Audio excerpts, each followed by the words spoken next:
I went to Ottawa after 2 years of being socially and economically segregated from the Canadian population, the subject of propaganda and hate speech, disassociated and silenced by family and some friends. I watched doctors, scientists, ethics professors, and some politicians being fired for speaking out against the government's paid experts.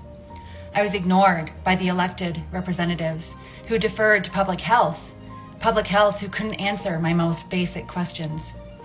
I felt trapped and was trapped in this country, unable to leave with my children. I didn't know then, but this was abuse, and I felt it with every nerve of my body. Physical coercion, gaslighting, silencing, isolation, trapping, triangulation, and financial abuse. When I arrived in Ottawa, I found myself, a lady I had long since lost, long before COVID.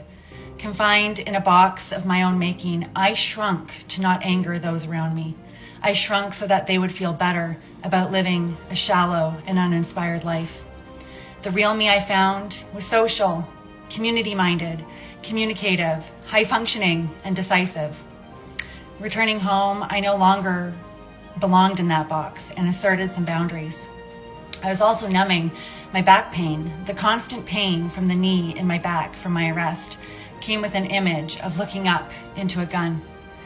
As fearless as I was in that moment, it changed me. My window of tolerance to toxic people shrunk to zero. After facing head-on the brute force of corrupt government, no boundary or conflict to ensure my peace or safety seemed nearly as terrifying. So I left an unhealthy situation. I started a new chapter of my life, built around my authentic self, the lady I found in Ottawa, and all those who would seek to understand her.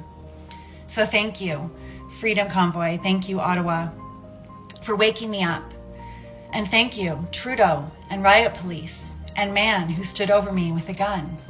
You've made me stronger and intolerant to those who abuse power. The Stoics were right.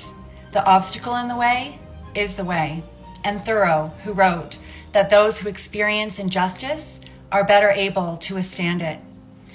Because it's not just me that was awakened this time, for this is not my first battle with the man behind the curtain. That's a story for another day. But now thousands, if not millions, who saw what I saw, who felt what I felt, who went through what I went through, who are now healing and no longer afraid to stand against injustice. In this overreach, corruption has made its own match. Millions now see through the illusion and welcome the chance to challenge those paper dragons once again. Gentle as lambs and bold as lions, we will win this, and we will win the masses to our side because we have integrity. We're better. We're better than those that they follow, and they will follow us. Lead, and others will follow. That's actually my family's motto in the Scottish Moffat family. So there you go.